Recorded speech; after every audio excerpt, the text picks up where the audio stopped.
What's up, everybody? Happy Thursday. Hope all you're having a great day so far today. Getting into this episode, GH. Um, I'm a little disappointed that Maxie and Nina pretty much gave in to Natalia's demands. That she wanted for Blaze or whatever. I just find that annoying because Natalia doing all this demanding, but it's like, what are they getting in return?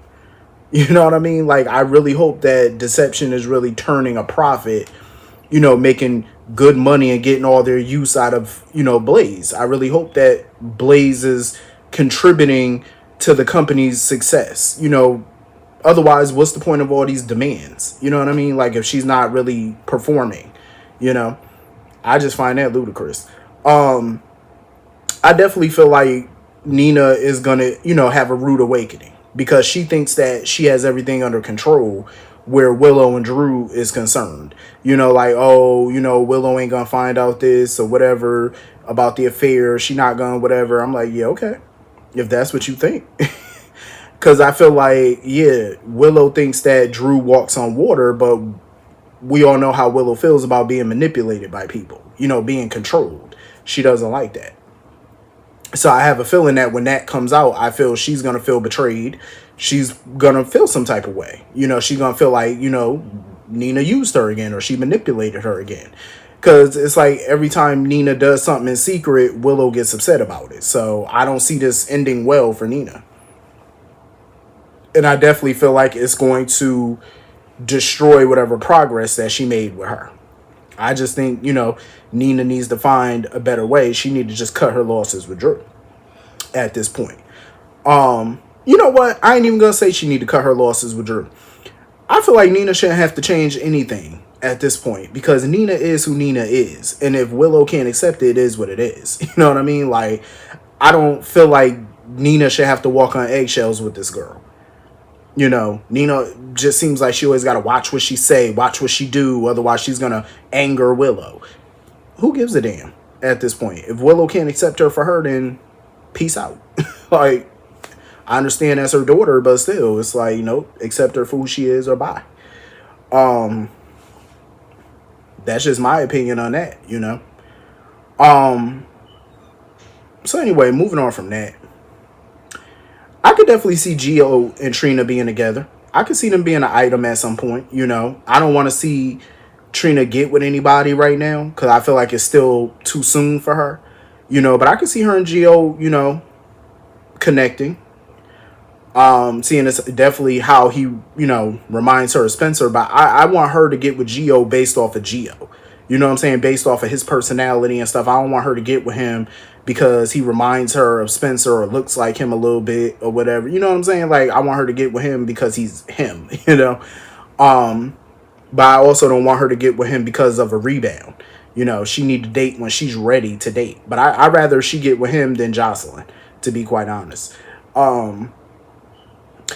I really don't care for Jocelyn and Dex. Like, him sitting there talking about, oh, you got to give me some pointers on a volleyball game. And I ain't care about that. I really didn't. I just find them so boring. Honestly, with this whole Finn situation, I totally get where Liz is coming from. Like, I agree with her telling the co-chiefs of staff about his drinking again and his addiction and stuff like that. I don't blame her. As head nurse, she's trying to protect the hospital and the patients, she's doing her, her duty like she has to.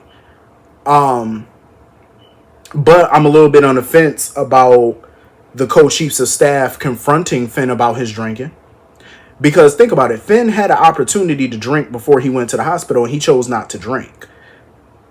That to me was like, all right, so now he know that he need to lay off that liquor. You know what I'm saying? At least while he at work, because he could have just drunk and went to work, but he didn't. So I kind of admire that a little bit. I'm like, all right, at least he still got a little bit of sense. But I was 50-50 on it because I understand why they confronted him because they wanted to get a jump on that, and make sure that he was good and kind of put some limits on him or whatever. But the way he lashed out at them, I felt like it was completely over the top. Like, that was unwarranted. The way that he came at them and stuff. telling them, oh, you wouldn't even have a job if it wasn't for me and my patent that saved the hospital, like throwing all that in their face. I'm like, sir, bye. I was glad he quit. I said, well, good for him, but goodbye. You know what I'm saying? It ain't like the hospital gonna collapse without you. I'm pretty sure they could find somebody else to replace you. All jobs do it. They replace people on the regular.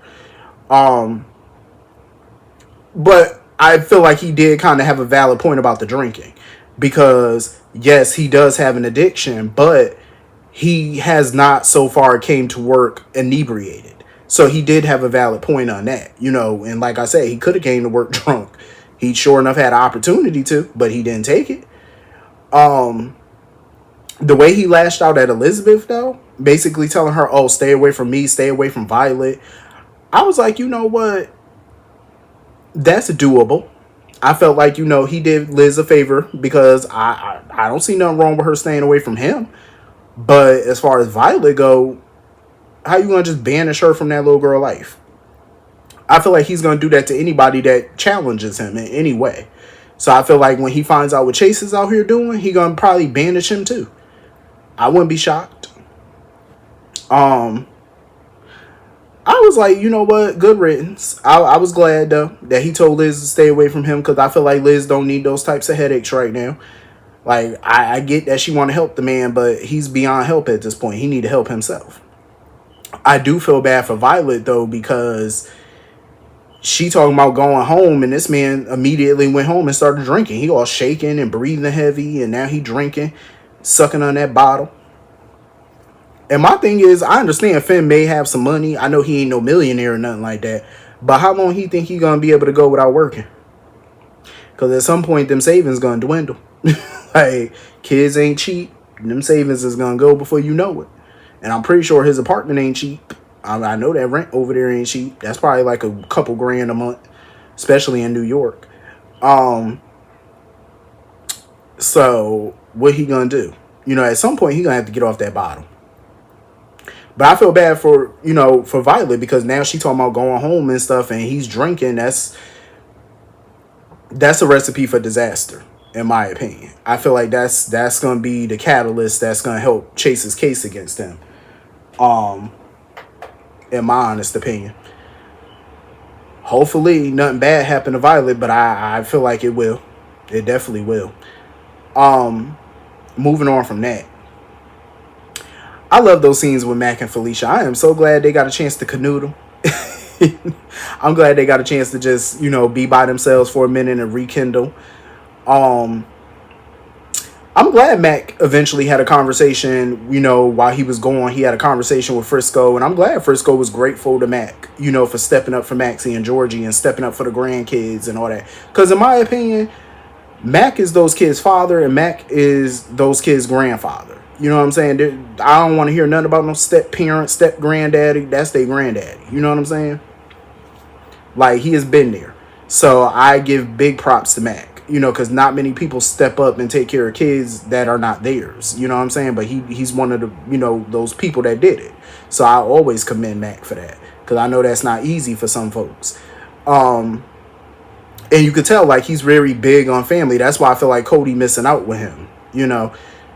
And that's why I feel like he need to tell Mac the truth, because you're missing out on a really good dude, you know. I'm glad that, you know, Mac got a chance to see Robert and Anna while he was back in town and stuff.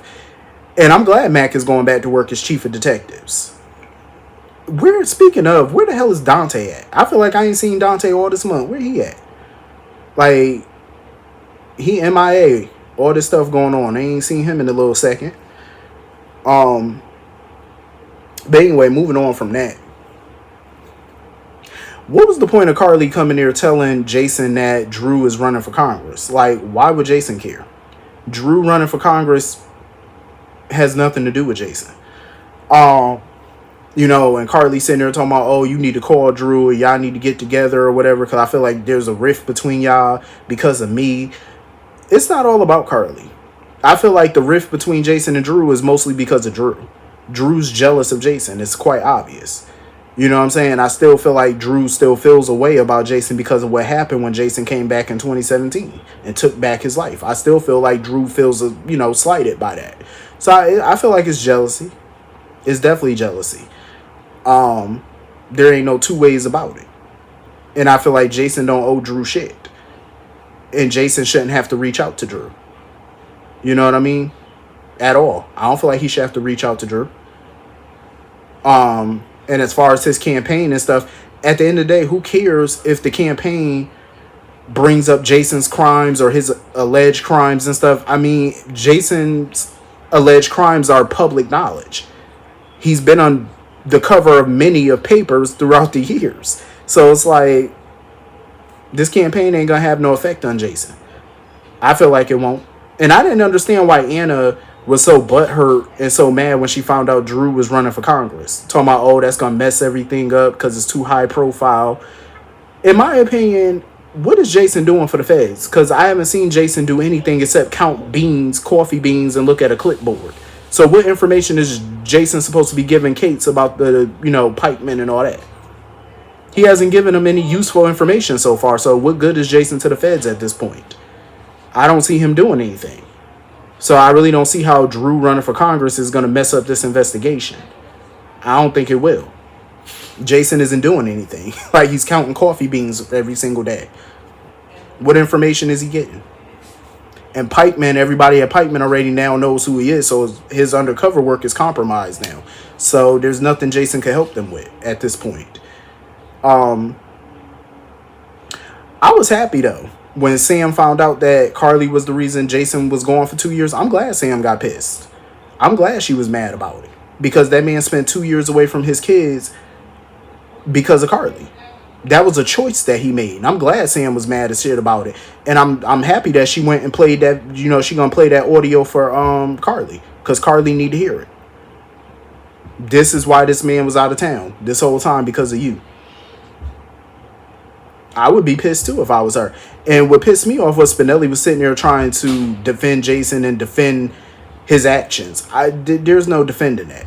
There's no defending that. I totally agree with Sam. At the end of the day, that man spent 2 years away from his children for Carly.